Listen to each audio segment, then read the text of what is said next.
Happy Halloween, everyone! My favorite time of the year. Isn't that right, Spencer?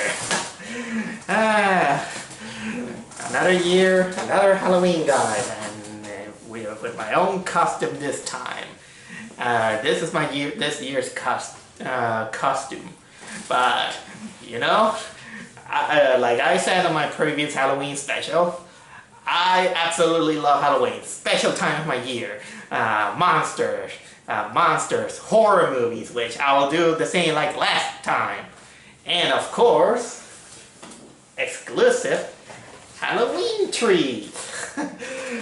Oh man, this is gonna be a doozy. I'm gonna try to prepare this chocolate house. I'm not promoting it just in case.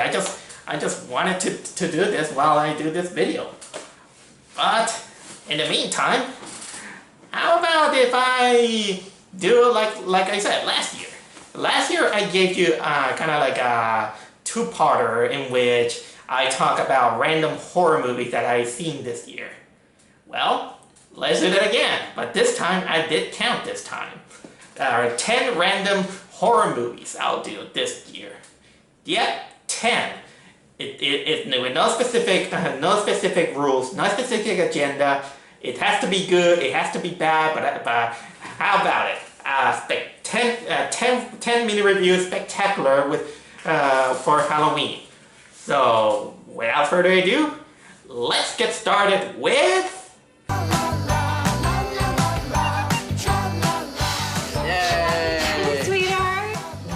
Are going to the banana splits. I'm canceling the show.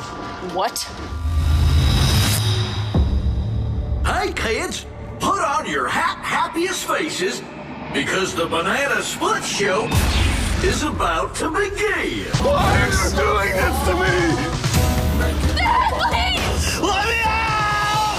Now the show can go on forever and ever and ever. Come on, you fuzzy son of a...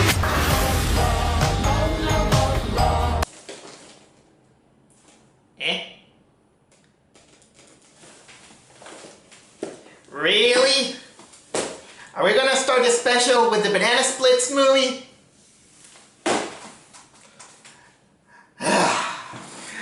Fine. Okay. That was a big surprise to me, I'm not gonna lie. As someone who grew on Cartoon Network, the early Cartoon Network, I did had a glimpse of course, of the Banana Split. I saw this show. It was a very, very short-lived show, I can see why people has a little bit of a kind of like a guilty pleasure memory out of it. I wasn't too into it, but this year it was a total surprise. So when I discovered that not only they decided to bring back the Banana Splits, but they're gonna turn it into a horror movie. Oh man! And the people responsible for this are none other than the Sci-Fi Channel. These people who doesn't know how to make movies but still know how to make. They still are profiting on bad movies like Sharknado, a movie that I'm not too fond of. I'll say. I'll leave it like that. And I even lost hope when I saw the trailer because honestly, it really felt like the Five Nights at Freddy's movie that people were asking. I don't know who, and I think that's probably how it was. It's a Five Nights at Freddy's movie. And for Halloween, I saved this movie at least to, watch it by sheer curiosity. And what a surprise! This movie is awful. It's absolutely awful. I freaking dislike this movie, and not even as a guilty pleasure, I'll say, because, oh man, how can I? Talking about this movie, how awful it is, it could take long, but I'll give it my best at least on this one. So how the hell did Banana Splits become relevant in this time of year? So, in this movie, imagine, somehow the Banana Splits is on the air for 30 minutes. For 30 years, I mean. For 30 years. I don't know how. If Doraemon can do it, probably the Banana Splits do. And we have this family who is annoying, and because the kid is a total, he believes in fairies, it is his birthday, so they invite him to go to the Banana Splits recording. And guess what? The Banana Splits are actually animatronics. And basically they go there with probably the most unlikable people in the world, and then apparently they finally decide to cancel the show, and because of that the robots decide to go on a murderous rampage. Oh hallelujah.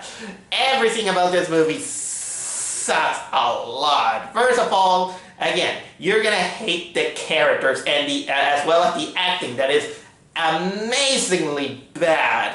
We got the mother who apparently there's a past that we never know about her, that she married this other guy, and she's kind of like between this overprotective mother who, and then there's the stepfather, the father who is 100% a douchebag who hates the older son, who because he also has cheating on her.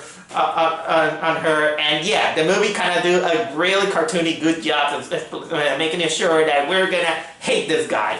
Then of course there's the older brother who, I don't know what happened to him, but this guy cannot act for shit. During the whole movie, he acts like he's sleeping on the job. He all the time, and even in the moments of horror, it's like,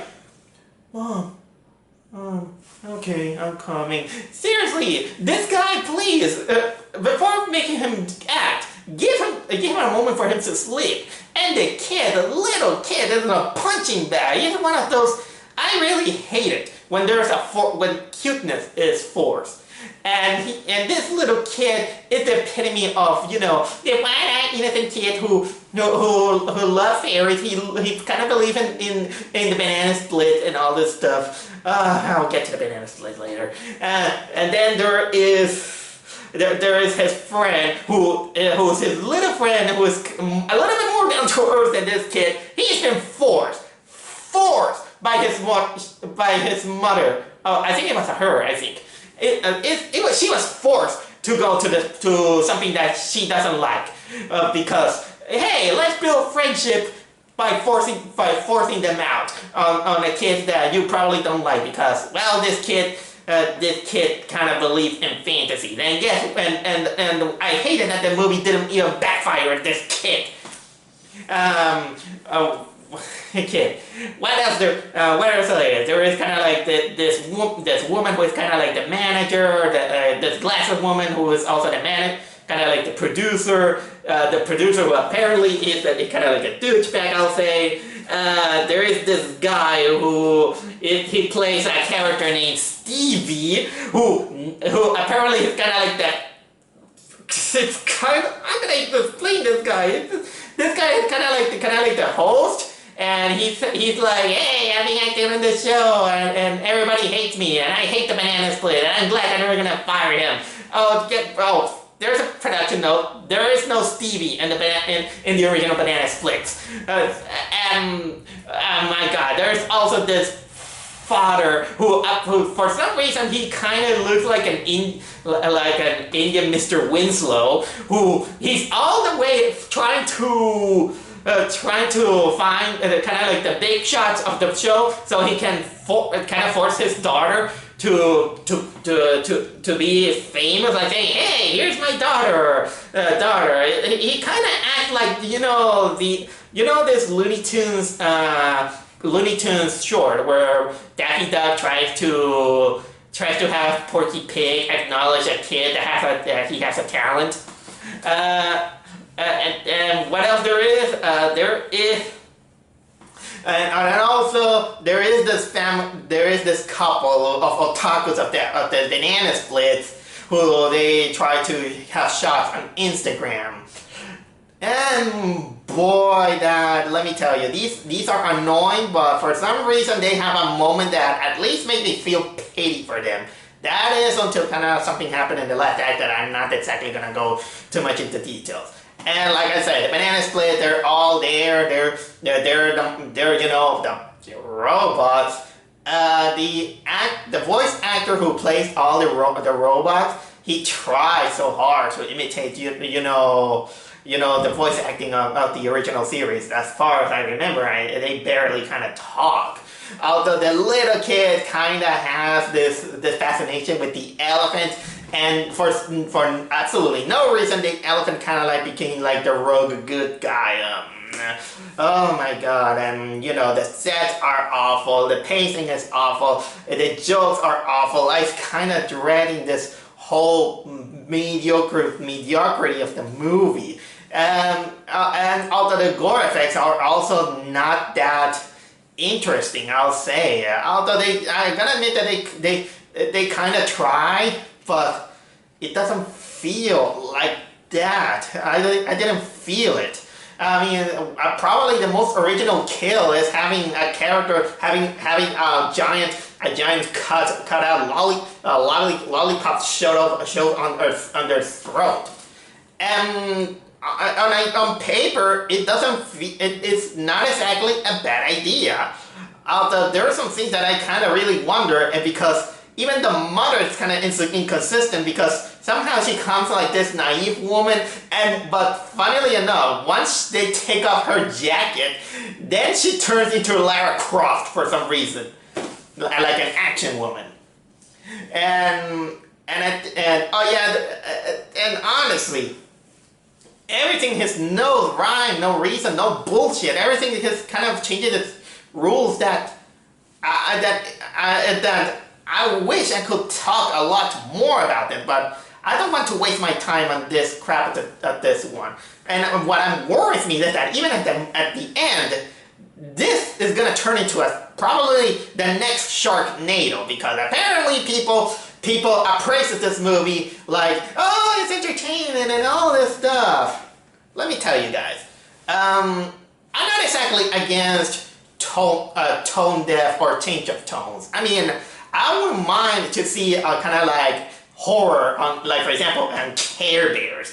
I wouldn't mind. Or imagine if you put for people who probably gonna be, if you're gonna put some kind of Jason Voorhees theme into, let's say for example, Arthur. I know I'm sounding mean, but sometimes life can have kind of like similar changes. Although I kind of really like that it could be a little bit, you know, like this comic where there is a comic that involves a crossover between the Predator and Archie. And I think it was Predator, in which even the Archie characters get killed. But I'm not looking forward for if there's gonna be a new Banana Splits movie, because this was awful. I absolutely despise this. And with that, I'm split off this movie. This cannot be ignored.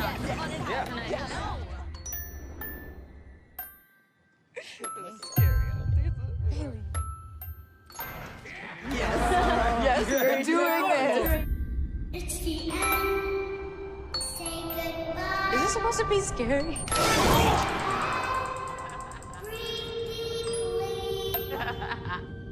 your eyes.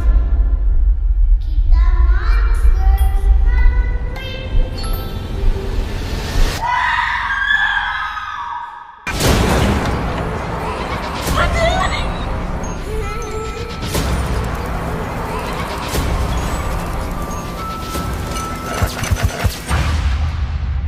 Please don't hurt me.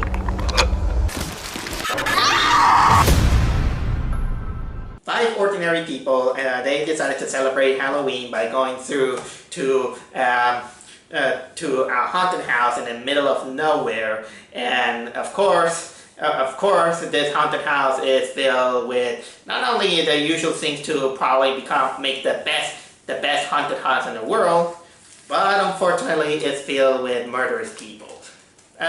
Probably you might heard this concept a lot of times, but like I always said, and I bear to repeat as long as it takes, It doesn't matter how cliche the plot is, as long as it plays out the cards very well, then it's acceptable. This one, yeah, I actually kind of went a little bit entertained. Certainly much better than a movie about banana splits. But okay, this one is I'll say that I really like the production value, and I actually really like the setting that it has so far, because once you get into the haunted house, this is technically the kind of haunted house that you might like to go, where it's not exactly kind of like extreme, like, you know, the extremist haunted house where what was the name of that one that I don't remember? I don't know, it'll pop out into my mind sometime. But the thing is that the killings on this one, honestly, it kind of bears that it takes kind of like a while. Kind of like the beginning, it paces a little bit slow, but honestly, I was kind of a little bit bored. We only get a little bit of meager information about our characters, but we get more about the main character with the I think it was the woman that I forgot the actress, but she's kind of saying that she has a boyfriend. I'll get to that boyfriend. And also she came from a past, and she has her roommate who, in order to complete her costume, she decides to wear the main character's mother's wedding ring, which she told her that you gotta be. I hope you better be careful with this one. Don't lose it. And then, of course, we get to the haunted house, which is eerie. I gotta say, I actually like it. And one of the things that this movie had is that instead of having just faceless people inside the house, at first they kind of act like normal people. The people who are in the haunted house saying that, okay, what's going on here? Oh, I didn't know about that. But later it is revealed that they belong to some kind of cult. Although this cult thing and the reason why they kill comes off a little bit too vague. Maybe I wasn't paying attention too much, but unfortunately, but they kind of do it a little bit in an exposition mode. So we kind of don't I didn't kind of get it. But I will say that it is when this killing starts is when the movie finally kicks in. Because it gets violent, it gets bloody, and you kind of begin to care for the character because they're not exactly unlikable. Although I gotta say that this boyfriend character, he almost kind of never appears, but this guy is 100% useless. It's useless because you just see him, and then, for lack of better words, he is the biggest red herring this movie could give you. He is red herring man. And I'll leave it like that, I'll tell you. Oh man, this was probably one of the surprise that it gave me. But still, I'll say that Haunt was fine. It's an okay horror movie, and probably one of the better made from this year. Sometimes something simple is enough to give you quite a treat for Halloween. I mean, how many movies of that genre you're gonna see with millions of horror movies that are technically kind of the same, but we still kind of enjoy? Have you ever had a dream where you died? You mean like where you're in danger? No, where you actually die. You're being killed or something. No, I usually do the killing in my dreams. I've sorta been having funny dreams too. I've been having odd dreams recently myself. They say all the men who died were cheaters. Maybe we'll all wind up dead tomorrow too. What the hell is this? There's got to be some reason why we were all brought here. What reason could there be? Why do we have to suffer like this? If we don't run, we're going to be killed. No, this is just a nightmare. I gotta get out of here. Whoa! Well, that's a surprise. You never expected that I'm gonna talk about a video game. Well, video games has technically advanced enough to become kind of like itself interactive movies. So you know what? It counts. It counts. And right now, I think it is perfect to talk to you about one of my favorite PlayStation 3 games that I have. And that is none other than Catherine. And I mean, it's perfect because because this year a remake slash a port edition came out. I think it was a month ago or two, in which it's called Catherine Full Body. But but you might be thinking, what does it have to do with horror? Well, everything. This is because this is technically a horror story involved in the erotic. Well, basically, the story is about this man named Vincent Brooks. He's kind of like this run of his luck guy who he enjoys spending time in the bar, drinking and all this stuff. That is until his girlfriend, Catherine, spelled with a K, she decides that she no longer wants to keep on being just a girlfriend. She just wants to get married and move on. But Vincent is kind of very comfortable with his life. He feels like he doesn't want to move on, and he feels, well, kind of unsure about it. That is until in his life comes this really lingerie dressed blonde girl who begins to hit on him, and she reveals herself to become that her name is also Catherine, but also with a C. But during that time, well, Vincent, ambiguously, let's say that he begins to cheat on his girlfriend by sleeping with the hot Catherine. And because of that, he begins to have he's beginning to have some midlife crisis and love crisis about if he gotta be honest to go with his desires, everything going around him. But that's you might think, okay, that sounds kind of boring for a video game plot. No, it isn't, because the video game part happened is that because Vincent is cheating on his girlfriend and all this stuff, he becomes one of many who apparently in the town has this phenomenon that is increasingly a lot, in which men are being sucked into their dreams. They dream that there are sheep. They're climbing up walls of blocks and being chased by monsters. And what happened is that from there they have to confront their biggest fears about matrimony, love life, relationship with women, and all this stuff. And they have to do that because if they die in the dream, they die in real life. And Vincent is, of course, one of those poor victims. And that is enough to give you kind of like a plot for a video game. And honestly, I really love it. I really love the plot. First of all, you're gonna like the character. Each one, they're not perfect. They all have their faults. They also have their benefits.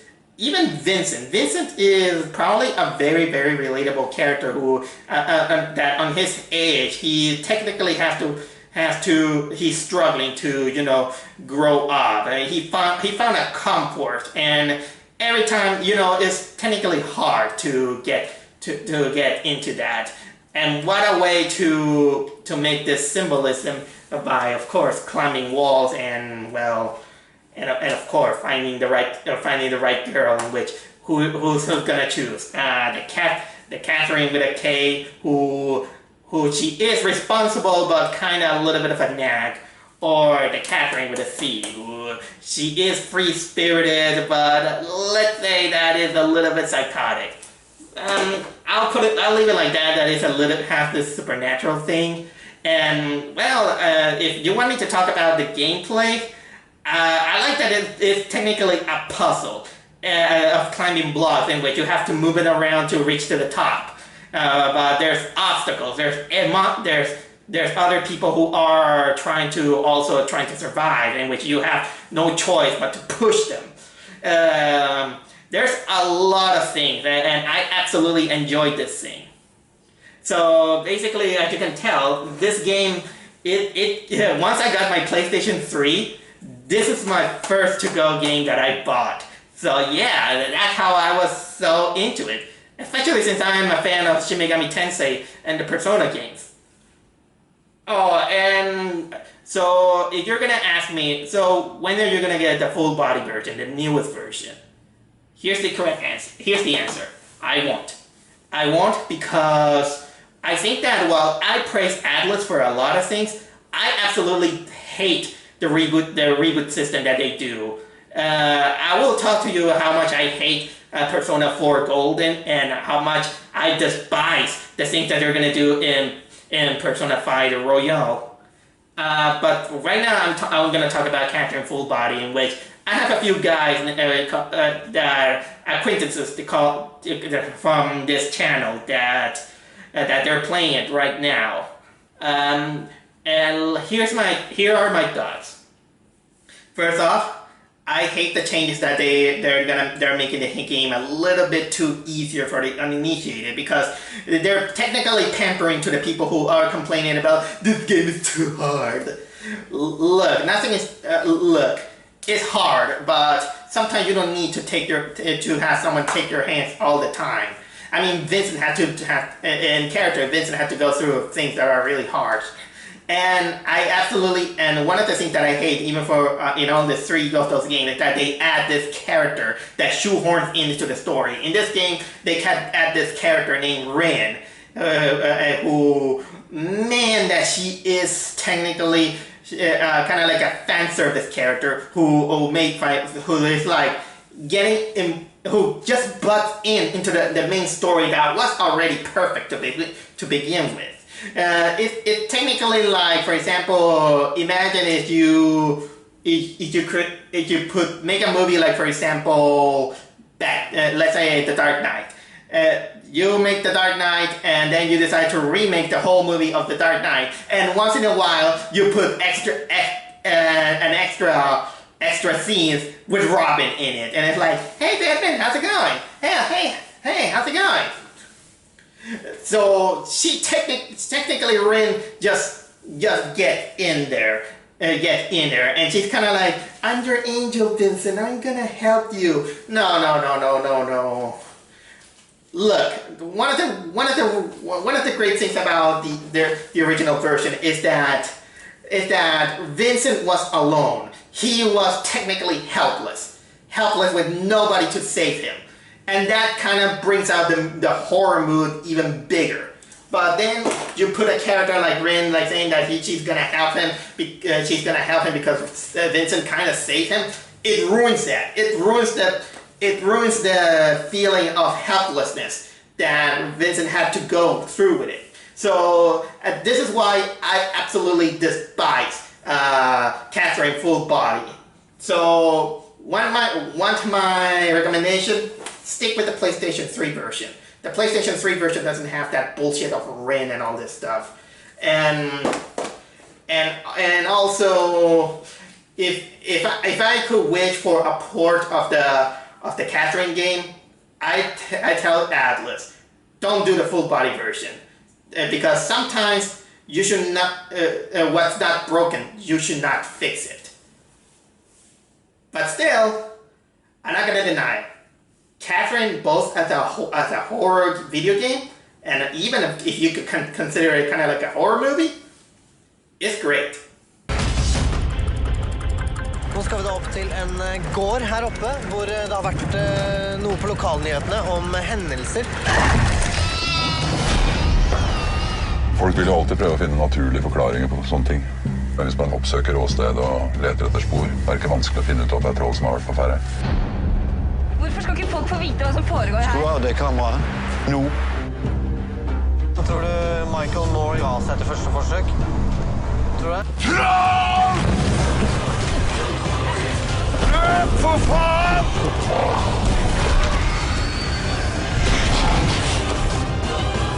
Kom dere vekk! Du, jeg skal faen ikke inn der, altså.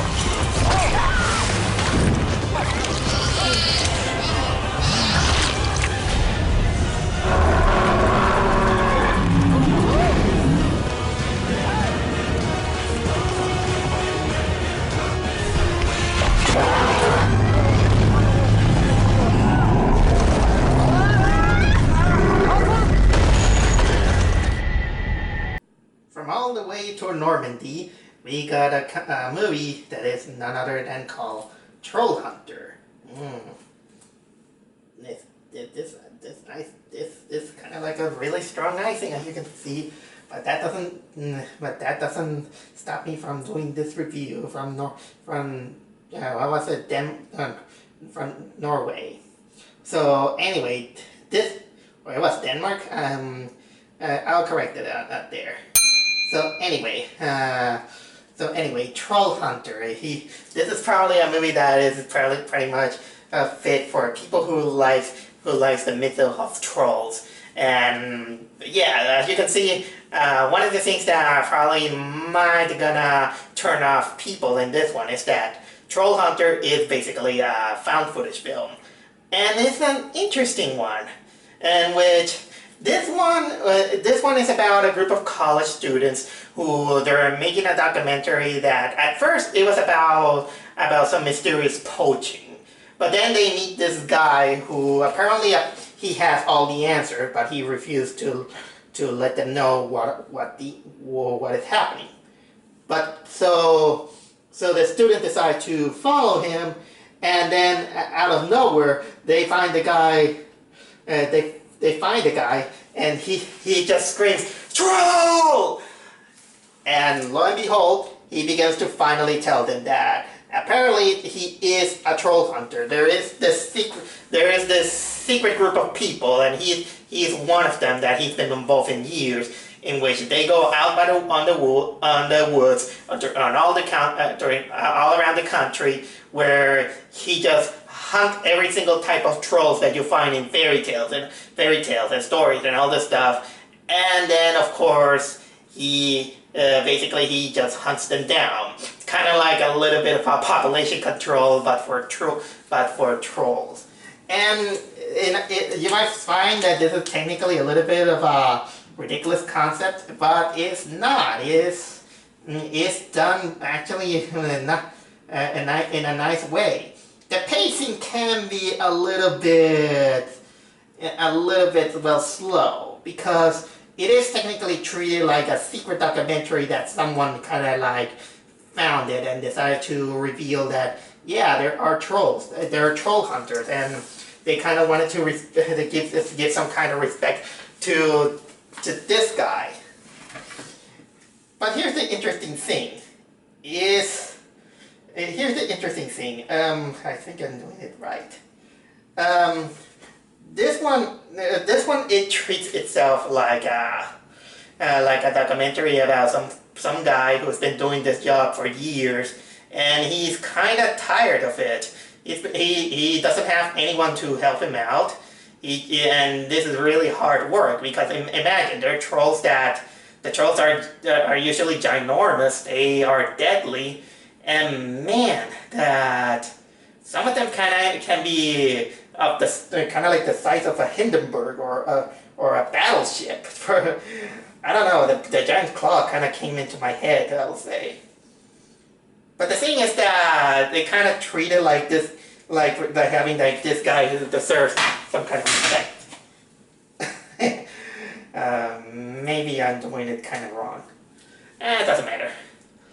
But okay, the thing is that the thing that makes you interesting about this movie is that despite being a found footage, you're gonna find some interesting designs on the CGI trolls, in which they vary and they go around the whole mythos of trolls and of any kind. You're gonna find the one that had two heads, the one that it kind of show in kind of like a fairy tale of a kid who has an eating competition with a troll, or the trolls that lives under the bridge waiting for to eat a goat.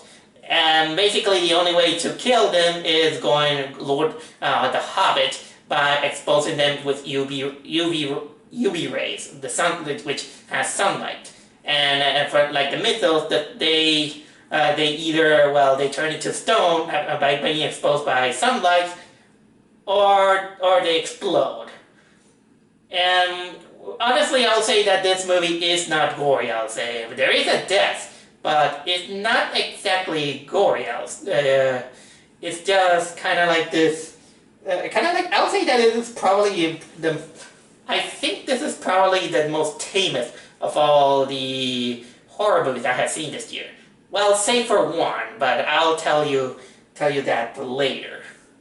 But I'll say that for a movie that is having a little bit of a cult following, it is interesting, I'll say. Troll Hunter wasn't exactly kind of like my kind of cup of tea of a movie, but it was interesting enough to keep me, interested in the whole mythologies of trolls. Hello? Welcome.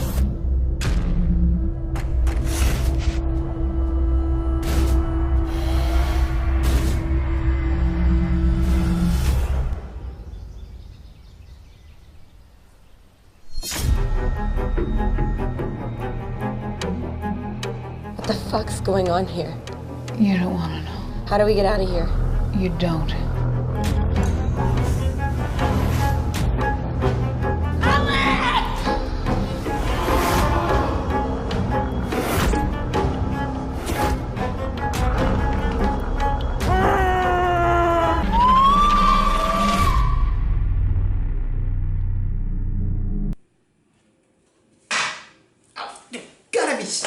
You kidding me? Oh. I think this is gonna be. I never did that before, so man, that this is gonna be kind of like a challenge. So anyway, what else should we talk to? Oh, the farm. Wow, this movie. Oh, the farm. No, the farm. Oh yeah. This vegan movie that came out last year, which got me kind of interested, I'll say. Because let me tell you, it has a great premise, I'll say.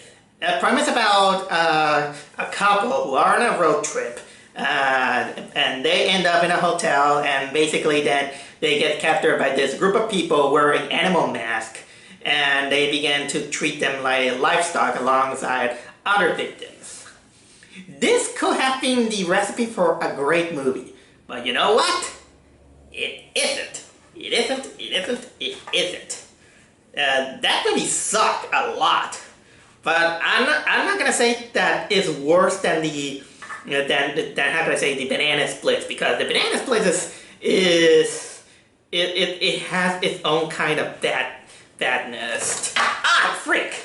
Oh, are you kidding me? Okay. Anyway, the thing is that the movie tried to kind of make a little bit of an analogy to how do we treat livestock in farms. I mean, in this case, they have, the people in the farms treating their victims like, well, let's say the women are used for milking, while the men are used for meat, like cattle. And what happened, and basically this kind of draws on for a long time, and basically it feels like they have the premise but barely a story, because it goes on and on and on, and you don't feel like it. You don't even know about our main leads, because first of all, basically they're kind of like stock character. They'll be called Sharon and Ted, and you wouldn't even notice the difference, because the thing is that once they get captured, you only share a little bit of moments of them being tortured by this farm, and then they practically are left forgotten during during almost the second act of the movie, because the second act it only concentrates on you watching watching this horror livestock in which again the people are having they're wearing animal masks to let them represent that they're animals doing exactly what people do with cattle. And there's also this guy who is one of two people who doesn't wear the mask, and he basically has kind of like a catering business and this livestock in which I don't know how the hell did they have their business, because apparently if someone on the health inspection could see this, they'll be closed in a minute. And apparently there's also kind of like this subplot of this other guy who is kind of like mentally challenged, and I'm not gonna go too much into details about it. And yeah, all this in concept, yeah, is horrific. I like the premise. The problem is that it feels like nothing is happening. I mean, you might be horrorized by the things that are happening, but you don't feel like it's having a little bit of a payoff. I will say that there is one disturbing scene. I will say that it's probably the most disturbing that this movie has, and despite all this disturbance that you're gonna see, and this one kind of involves, well, let's say that involves baby brutality. That's the least I could say without it being so on the nose. But then we got the third act, which basically kind of turns into a Simpsons Treehouse of Horror episode. That's the best way I can say. And you know what? During this point, they try to give us clues about what kind of people are these guys, but they're not. They're technically kind of like Jason Voorhees characters that apparently they just walk, and no matter how much they run, they just keep walking and walking, and they always find a way to catch them up. And it's technically kind of hilarious. They make stupid decisions, and apparently they have the worst luck ever. But of course, it brings out with the ending, which I wish I could say spoiler alert, but it doesn't, because the poster gives you away the final shot of the ending, which in a way it could have been iconic, but you can find a little bit of things that are going wrong. And I wish that it could be a little bit, they could have pushed out kind of like a more edgier story than this one. But I can't recommend The Farm. It's pretty bad, I'll say. It's really, really bad. It's really, really boring, and it is as bad as my cooking skills with this thing. Frick! They broke into the mall for the wildest all-night party of their lives. Get that meat. But you're never alone in the chopping mall. What's that? Robot blood.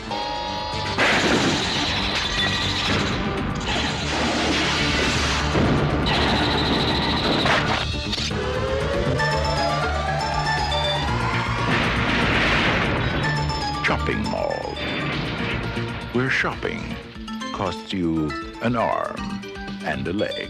Well, I'm giving myself a break after this decorating of this chocolate cookie house, which is frustrating me a little bit, so I decided to take a break. But you know what? I think it's time for me to talk about the next movie, which is none other than the classic Chopping Mall. I remember seeing the VHS movie during the time of the Blockbuster video, and I was curious about the concept, but I never bothered to rent it. Maybe I wasn't curious enough. But then I finally watched it, and this is probably a very, very classic cheese fest. It's about a group of employers who decided to play hooky after the closing hours of a mall, and they decided to have fun and the lightest orgy you could ever imagine. But of course, the mall had to introduce a new security system would involve robots. But unfortunately, a thunderstorm appeared, and then the robots malfunctioned to the point that they began to kill people. Yeah, it's kind of like a cheese fest, as you can see. Especially since the robots, while having very interesting designs, they're not exactly, kind of threatening. They just go around in their tanks, and they don't recognize the ID of people. And then they kill them off, and every time they kill off, they have their catchphrase saying, "Have a nice day." And you know what? Despite anything, it's enjoyable for a cheapest the movie. I actually came out laughing because some of the things kind of doesn't make sense. For example, they kind of explain that the robots are not designed to kill people. Then, if they're not designed to kill people, why the hell did you design the robots to shoot lasers out of their eyes? Man, that was kind of hilarious. And if you wanna, what do I think about the design of the robots? Well, I think they are kind of like the perfect combination. If you kind of combine Alpha from the Power Rangers and that robot that goes around chasing other robots from that movie Heartbeats. And for the cast, I gotta admit that it's an 80s style likable cast. And you don't want them to be killed, of course. And of course, it is pretty obvious who are gonna be the survivors. It's pretty much the run-of-the-mill slasher film, but with robots, but with a really cheesy, campy appeal that I can see why people kind of have kind of like a fondness to it. And I got fun to it, mostly because I couldn't take it seriously, especially in the soundtrack, because I don't know why, but the music kind of sounds like an 8-bit, 16-bit video game. It wasn't exactly too scary for me. I kind of wish that the robots will be a little bit more menacing, but remember, this is a movie that had a low budget, and I heard that it was also filmed on the course of only a day or two. That's what I heard about it. So the production value is kind of like this big, little budget, but with big passion. Oh yeah, there is indeed a little bit of blood and gore. Most notably, one character had to get their head explode. So check it out if you want some cheesy robotic action. You know what? I'm gonna continue doing this treat.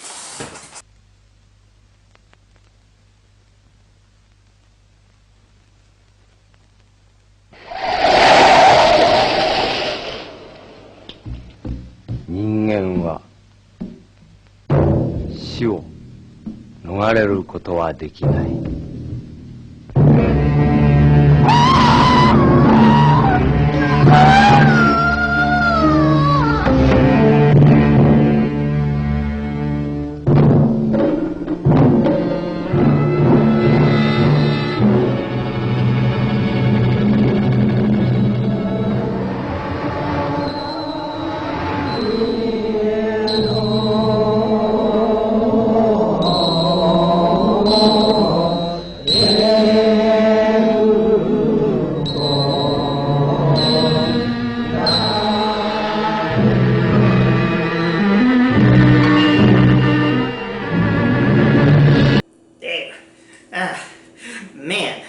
Stupid I was to think that these are the walls when this is the roof.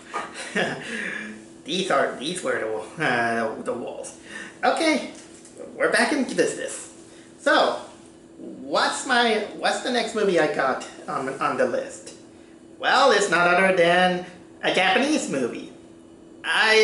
Unfortunately, I haven't given myself the time to talk about lots of Japanese films. But of course that for the Halloween, I decided to go with probably one of the most interesting of them all. And that is none other than Jigoku, which is technically the Japanese term for hell. So, yep, we're talking about a movie about hell that comes from a country where most of them are Buddhist. To be fair, every religion apparently has some kind of hell. That's what I think. If I'm wrong, correct me. But this is kind of like one very interesting movie that it reached a cult following, considering that this is a movie that is the final film from this company called Shin Toho before it went on bankruptcy. And what a way to go all out. So what this movie is about?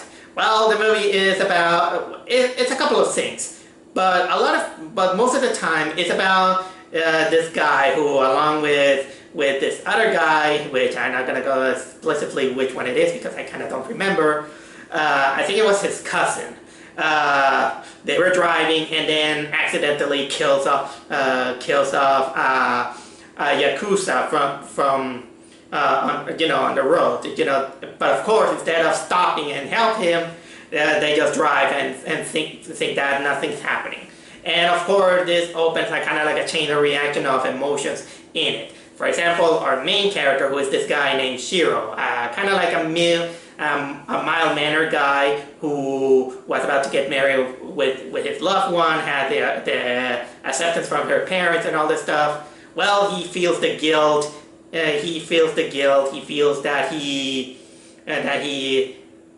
should turn himself in, and once he goes to turn himself in, the taxi driver gets in an accident and it kills off his fiance. And then of course he goes back home in the rural country to see his family, in which a lot of things happen, in which he finds out kind of like a woman who looks like his deceased fiance. And then, like I said, a chain of reaction happens, in which, first of all, he still feels guilty about killing off this Yakuza.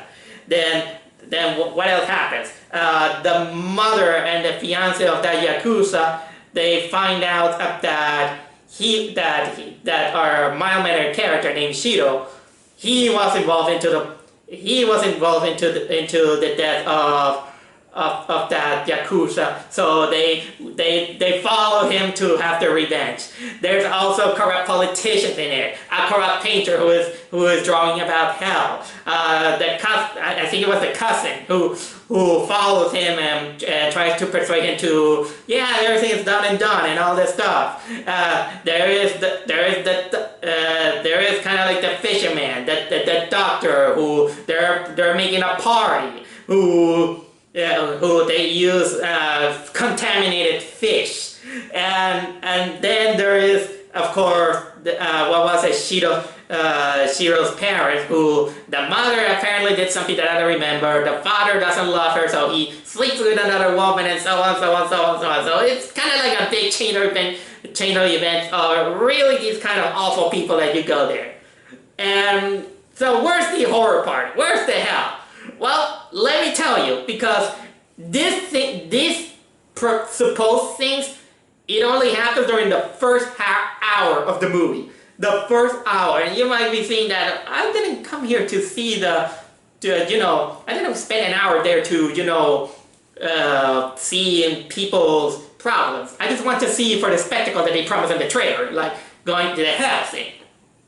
Well, here's the thing, and because they're spoiling it, because after the final hour, during the party, this is where everybody dies. In short, everybody died, even our main character. And then the movie kind of jumps into Shiro kind of playing Dante's Inferno, in which he is kind of like in the Japanese hell, in which he goes around, he hears the god Enma telling him telling him that everyone's there, everyone's gonna suffer and all that. And then he finds his loved ones, the people that are there, everyone being punished by their sins. And Emma saying that you guys are a piece of shit, and for your punishment, you're gonna suffer and suffer and suffer. Nobody is fair in this one. But so is this everything else that they're gonna have this movie? No, because apparently it gives a mission in which Shiro finds his fiance and tells him that when she died, she was pregnant with his son and daughter. I mean, it was a daughter, and he has a daughter, and now because the daughter is dead, now he has to find that baby. So so she can reincarnate it and get out of hell, because hell is filled with demons, fire, people suffering. You're gonna see all these people screaming, getting boiled, getting burned. They're torn into pieces. They are what I can say, they're suffering of thirst. It's a madhouse, let me tell you guys. It's a total madhouse, and boy, that it feels the light. It's an art house that they gave it all out for a movie that it was gonna be the last chance for a company, and it's fascinating.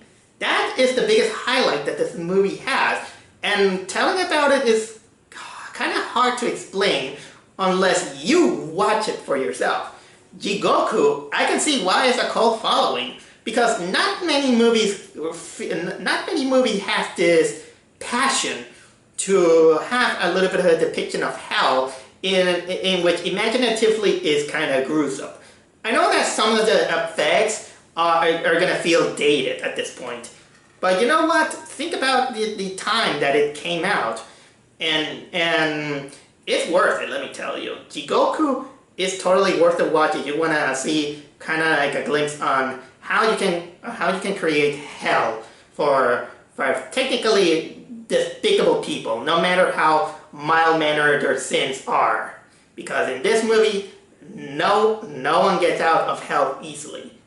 And this kind of comes out with a really bitter ending, I'll say, which I will not exactly reveal, but it's easily just thinking. But in the end, I do recommend Jigoku.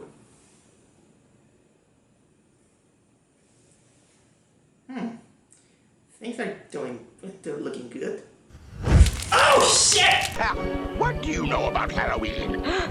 Follow the adventures of 5 ordinary kids on an extraordinary Halloween night they'll never forget as they travel through space, across time, and around the world to unravel the history and mystery of Halloween. Anything's possible on Halloween. Parents' Choice, Emmy, and Film Advisory Board Award winner. Plus, while supplies last, you can get this free book with your purchase.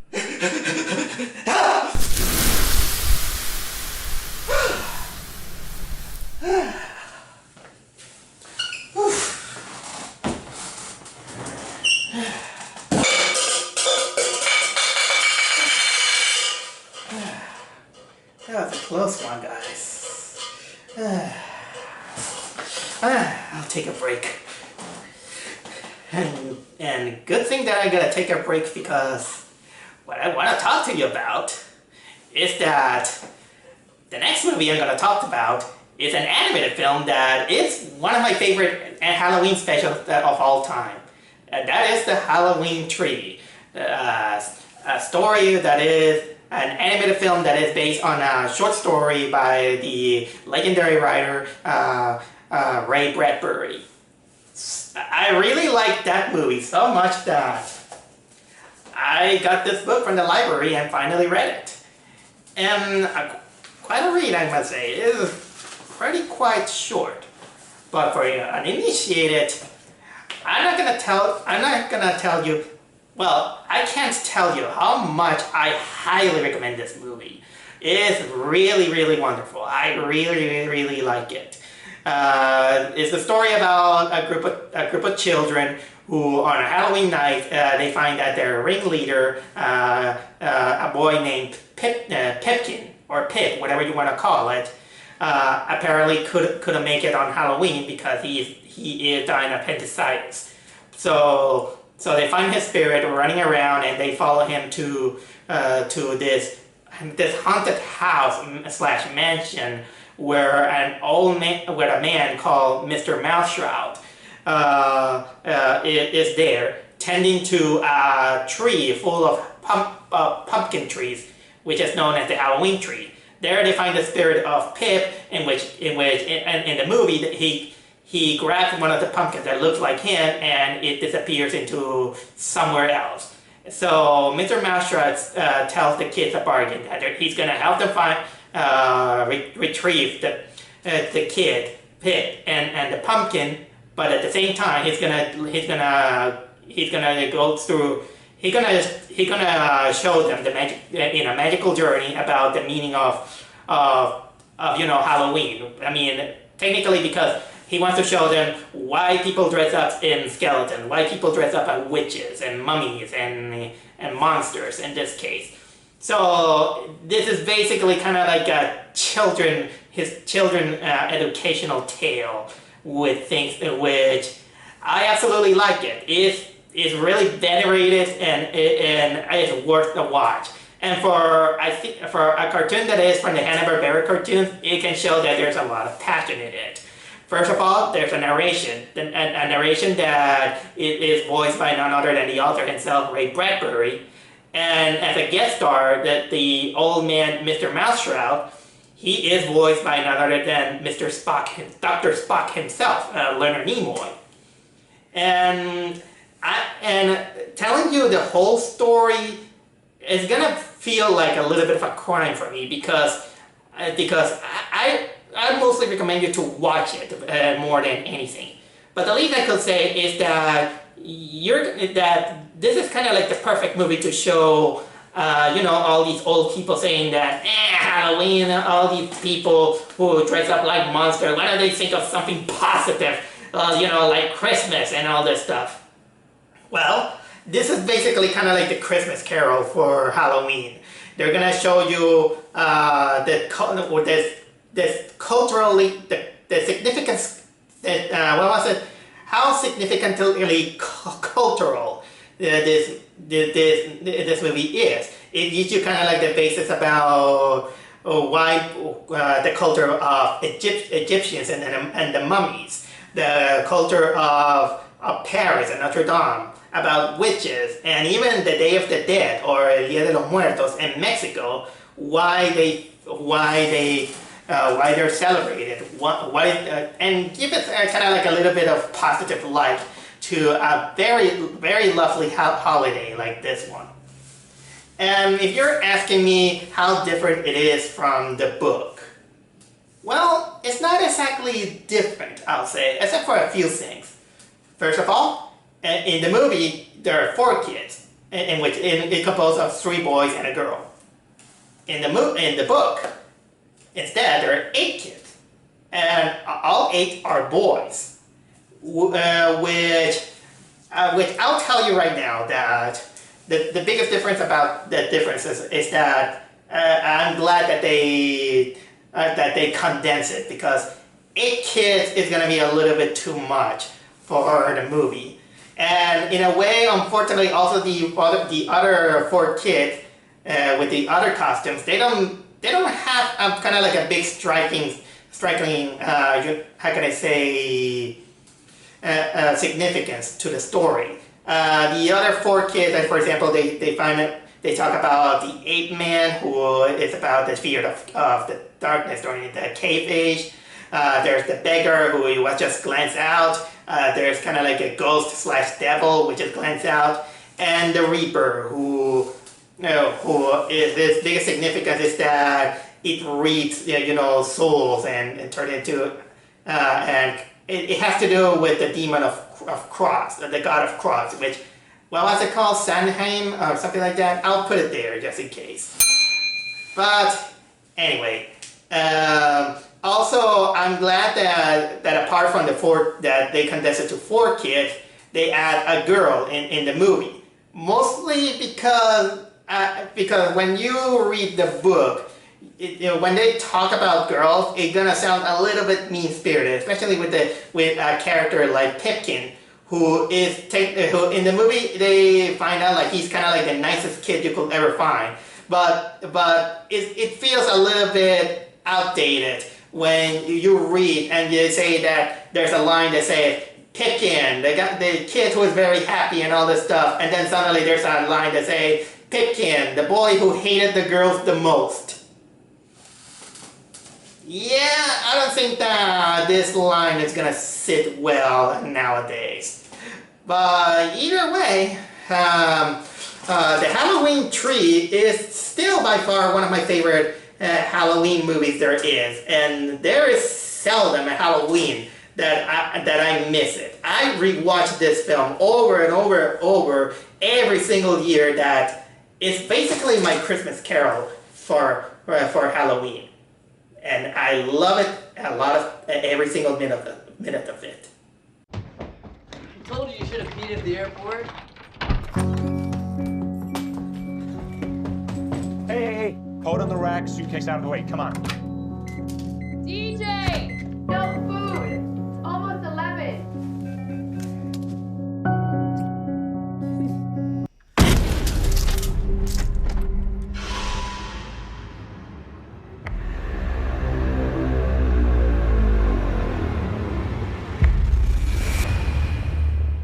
What's going on?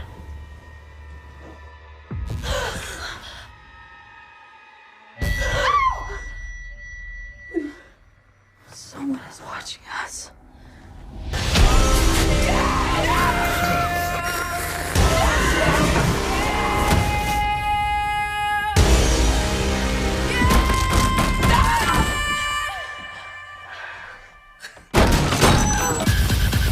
Kill or be killed. They want us to fight back.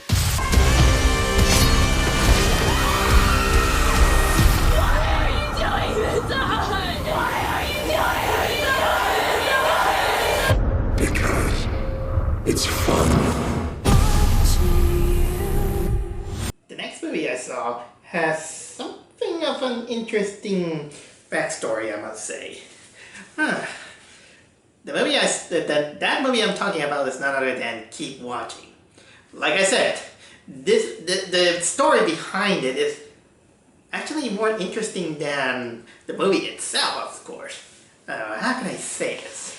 Well, here's the thing about this movie, how weird what a weird timing it has. First of all, this movie is none other than, how can I say that, I heard that it came out in 2013, no, it didn't came out in 2013. It was made and finished in 2013, but apparently somehow they shelved this movie up until 2017. So they left it on the shelf for kind of like 4 years, and then I remember that it came out in movie theaters for only one night, and at 10 p.m. on Halloween.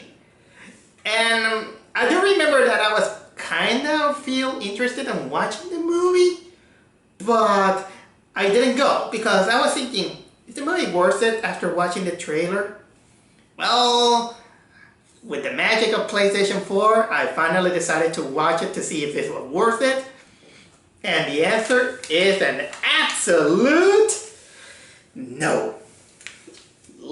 The movie Keep Watching wasn't worth the watch, and let alone for a one-night event for what was it?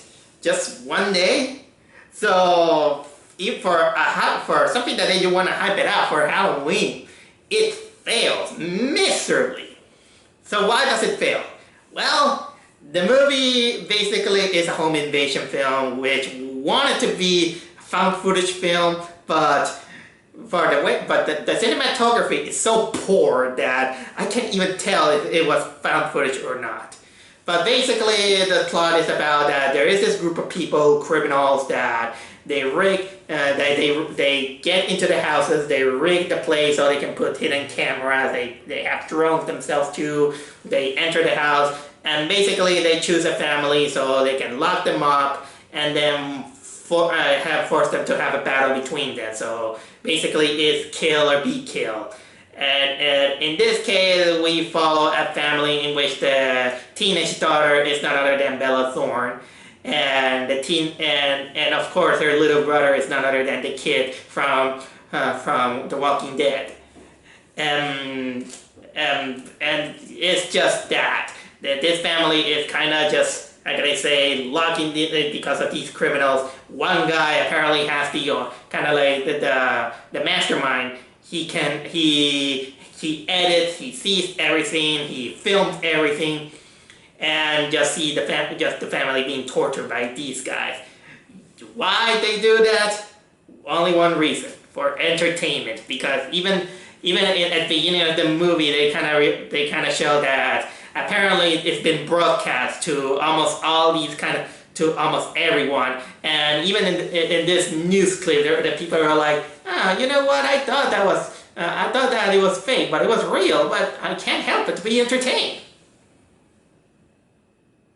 Yeah, I'll get to that thing in a while. So where these movies fail? First of all, again, the story. I'm a fan of found footage. I like found footage being bad or being good because they're kind of entertaining sometimes. But when they done bad, they've done bad. And this one is pretty bad because you don't care about the character. They're just technically meat fodder and they don't do exactly anything new. You just follow them, and honestly, they're really, really unlikable, or sometimes they don't even have a kind of like a concrete backstory.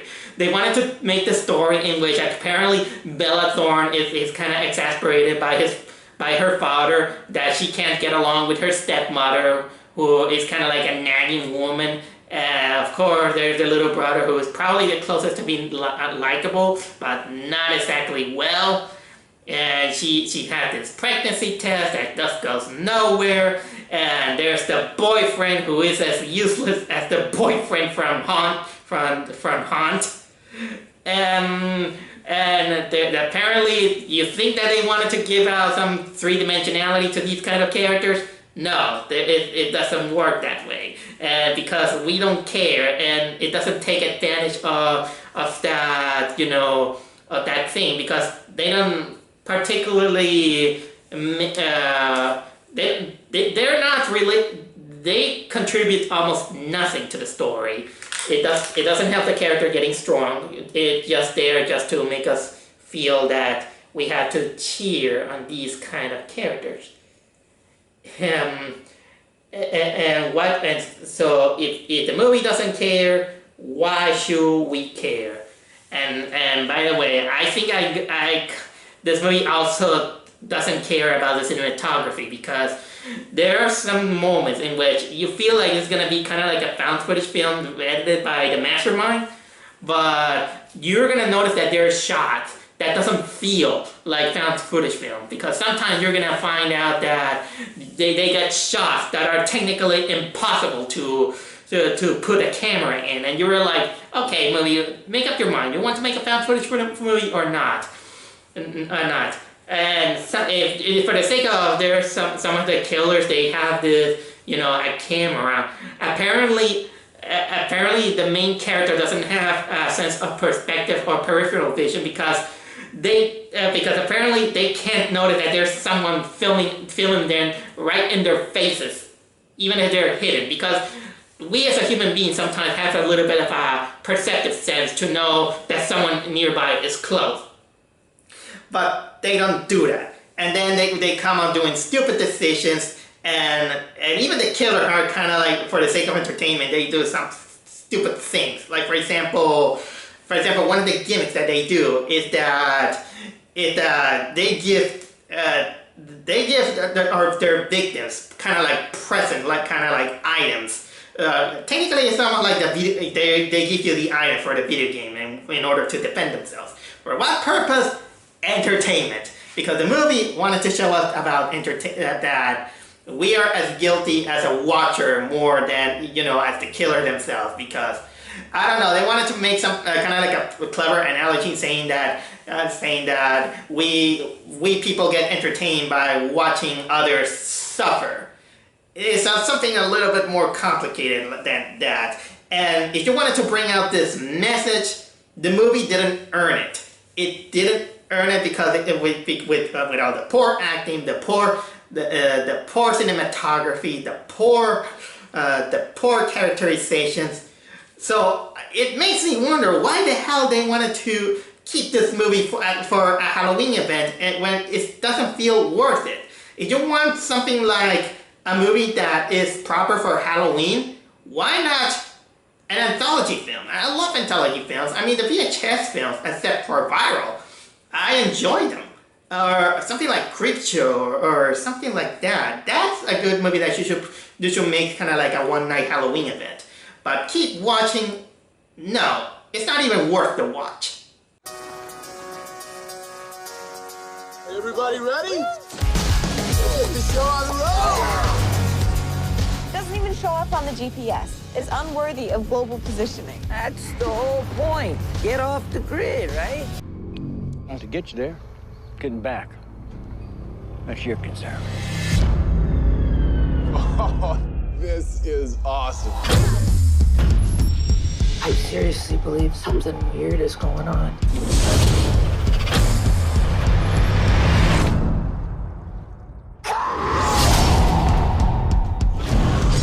What is that thing? We have to stay together. This isn't right. We should split up. Yeah, good idea. Really?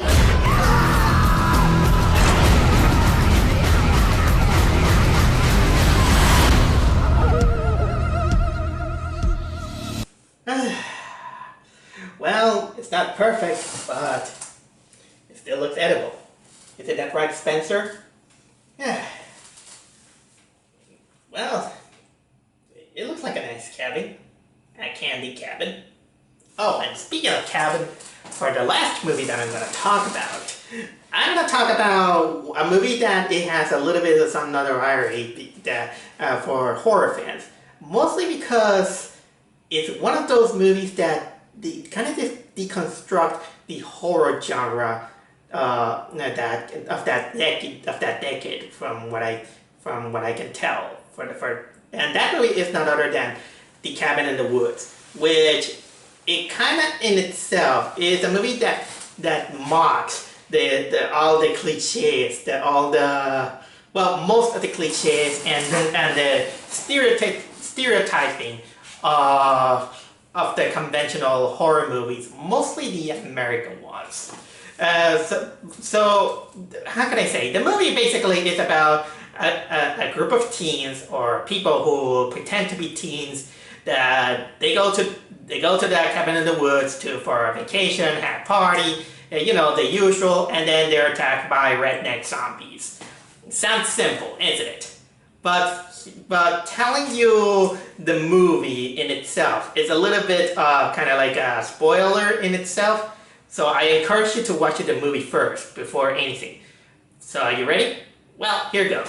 So what this movie separates from other movies is that it's not only about these group of teenagers going to a cabin in the woods and have a vacation and they're attacked by zombies. There's another side of the story in which there's a group of scientists that apparently they're the one masterminding the action of these kids, and then they just kind of say that, hey, so these guys are going to these cabins, we're going to lead them there, and then they have the right to choose whatever they do, but we're going to help them out, you know, manipulate their actions, how they behave, and all these things, because apparently the cabin is rigged with gases and even the monsters in order to attack the children. Because for spoiler's sake, I'll say that because there is some kind of ritual that they must perform in order to appease some gods.